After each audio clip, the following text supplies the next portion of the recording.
Oilers fans are livid after yesterday afternoon's game against the Los Angeles Kings at Crypto.com Arena. We'll get into all the recaps in today's preview against the Anaheim Ducks. But before we get into all that, folks, make sure to subscribe here to Oilers Digest, as we are currently 79 subscribers away from 2,500. Yes, that is our next goal, and we'd love for you to help us reach our next goal. For any and all Oiler news, Oilers Digest is your place to be, and it is the place to be for the recap for yesterday's game. Warren Foegele, yes, Warren Foegele, now on the enemy on the LA Kings, and he he did Warren Foegele things against the Oilers yesterday as the Oilers dropped it 4-3 in overtime. Just looking at the scoring summary here. Casper Captain makes it 1-0 Oilers off of a tap-in from a shot from Connor Brown, with Ty Emberson getting the secondary assist.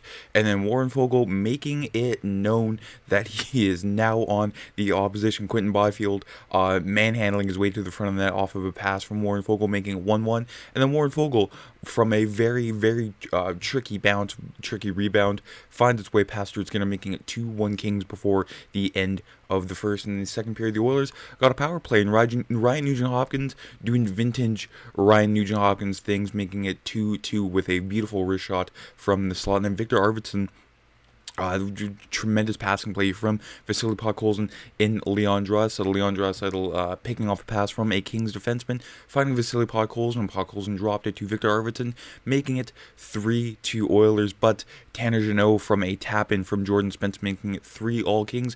And we went to overtime there, where Quinton Byfield, yes, got the winner for the Los Angeles Kings from a very pedestrian Oiler effort in overtime there, with everyone just very tired and just, standing around letting Quinton Byfield do his thing. Kris Knoblauch, talking about the LA Kings and the style of play there and how the Oilers are going to attack that.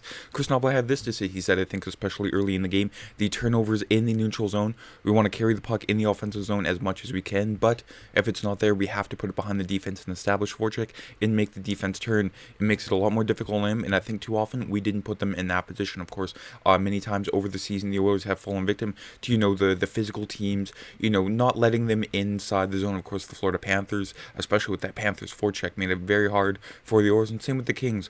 Big, tough, physical teams, they seem to throw the Oilers off their game, and that's something Kris Knoblauch should really get them into check for, later on as the season goes. Of course, we might see the Kings again in the playoffs yet again this year. And Kris Knoblauch also had this to say about the overtime there.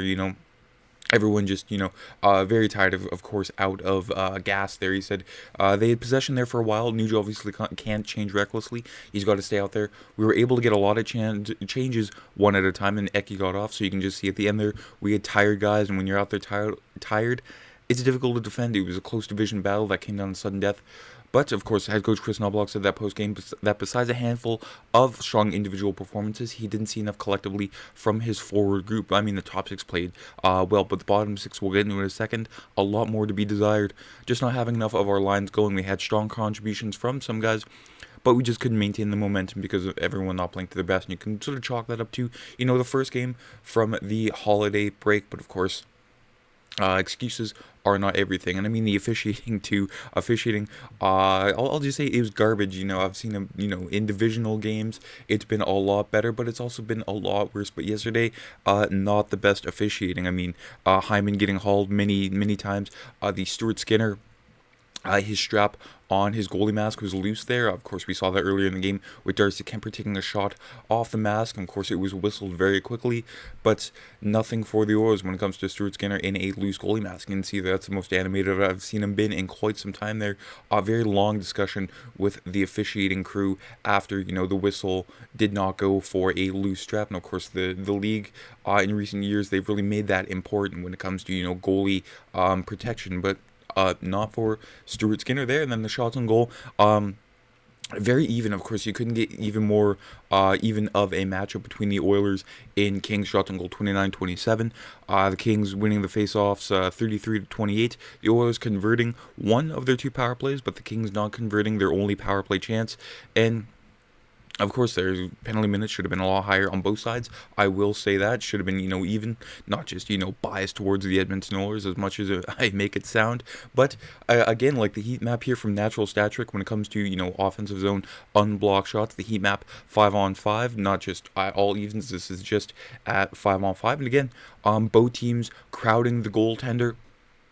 And again, very evenly matched. It was pretty much a coin flip heading into this one for the Kings and the Oilers. And when it comes to the hockey stat card here, Darnell Nurse, I didn't think he played that bad of a game. Of course, he was on for 3 goals against. But, of course, we've seen worse Darnell Nurse games. Of course, he's been back into a much better form recently. But that second line there, that all-European line of Arvidsson, Podkolzin, and Draisaitl making their presence known. But yeah, you can see there are too many passengers yesterday compared to the top 6 and the top 2 with Ekholm and Bouchard trying to pull their own weight when it comes to the time on ice and the lines here and the shot share and the expected goals. Of course, McDavid and Hyman, 50% shot share. But yes, the second line that had that goal in the second period, Podkolzin, Draisaitl, and Arvidsson, never split them up. I'm just saying that right now. That is the key to that Oilers top 6, not just the top line with David, but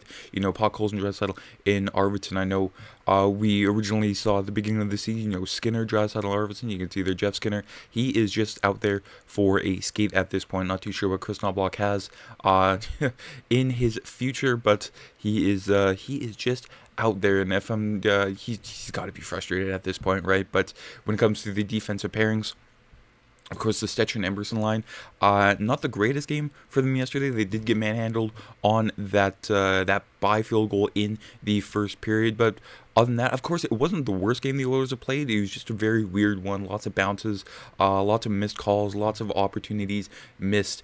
And with Stuart Skinner, again, sure, he should have had that overtime goal. But again, not his worst game. But Adam Henrique, the elephant in the room, with a -4 yesterday, of course. On that overtime winner, he's just kind of standing around, and then there was the Tanner Jeannot goal where he let Jeannot just walk right in behind him. Yeah, Adam Henrique, not too sure what to do with him at this point. Of course, he might have a bounce back game against Anaheim today, his former club, but 34-year-old center, he's lost his foot speed. He went from decent last year to just straight up streaky at this point. Again, I know what he's capable of, but that was back in the past when he was like a New Jersey Devil. But Adam Henrique, a question mark at this point. Just stick him on the wing. That's what they did with him in the playoffs last year next to McDavid. That's really all you can do at this point. He's more of a winger than a center at this point. And Stuart Skinner, of course, you can point out, we had an 862 yesterday, but if you look at the save percentage, a 952 and 973, sure, you had that Florida game, but out of, 10 games, 2 outliers. No, that loss yesterday was not his fault at all, no matter what, people on the internet try to say about Stuart Skinner. December, one of his best months, and, he'll bounce back in his next game against Utah, as Calvin Pickard will get the start today against the Anaheim Ducks. But the Kings and Oilers, again, neck and neck. You cannot get any more close between two teams in the National Hockey League than the Kings and the Oilers. Now, it'd be quite sad if we have to, see LA in the first round of the playoffs for the 4th year in a row. It's almost like the Buffalo Bills in the 1990s with the LA Kings. This year will be our year, but hopefully it will not be. And that was only the first meeting between those two clubs, as they will see each other in Edmonton on January 13th. Then they will not see each other until April 5th, and then April 14th, with that being one of the Oilers and Kings final games of the regular season. But that is all it for the game recap. But folks, we have another afternoon game coming on today with our What's Next segment. Yes, the Edmonton Oilers do head to Anaheim today to take on the Anaheim Ducks. And again, yet another afternoon game, 3 o'clock Central, 2 o'clock Mountain, at the Honda Center, or whatever they are calling it now. But of course, very rare that you see 2 afternoon games for the Oilers back to back.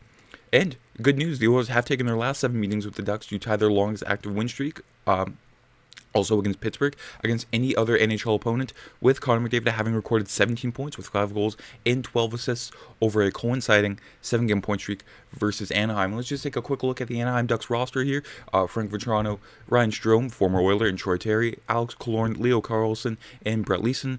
And their bottom 6 with Cutter Gauthier, Mason McTavish, and Robbie Fabry. And finally here, Ross Johnston, Isaac Lundstrom, and Jansen Harkins. On the back end here, Jackson Lacombe and Radko Gudas, their new captain, Olin Zellweger, and newly acquired Jacob Trouba. And finally here, Brian Dumoulin and Drew Hellison, with John Gibson getting the start for the Anaheim Ducks this afternoon with a face that just says, "Get me out of here," with a goals against average of 2.93 and a save percentage of 909. Of course, I had a video earlier in the month sort of highlighting a potential John Gibson trade to the Edmonton Oilers. Of course, my other candidate was Mackenzie Blackwood, and then he got traded to Colorado and was given that contract. So that is all out of the window when it comes to the Oilers lineup. We should see something similar to this like we saw yesterday.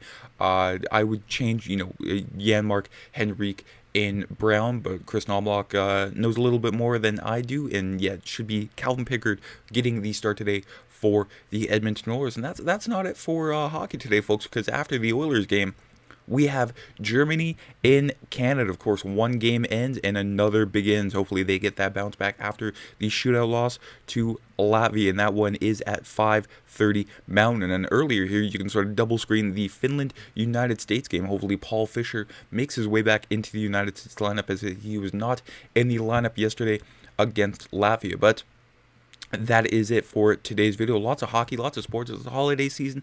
It is fantastic. We still have the New Year's Eve game against the Utah Hockey Club. But let me know down in the comments what you think about the game yesterday. Did you like it? Did you not like it? What would you like to see from the lineup? And are you excited for the Canadian game tonight? Of course, after that big loss, should be a nice bounce back win. That is it for today's video. We will be back with a recap tomorrow. And make sure you subscribe to the channel as we try to reach our goal of 2,500 subscribers. Have a fantastic Sunday and a great rest of the weekend. I'm Matt. Take care, enjoy the game, and let's go Oilers.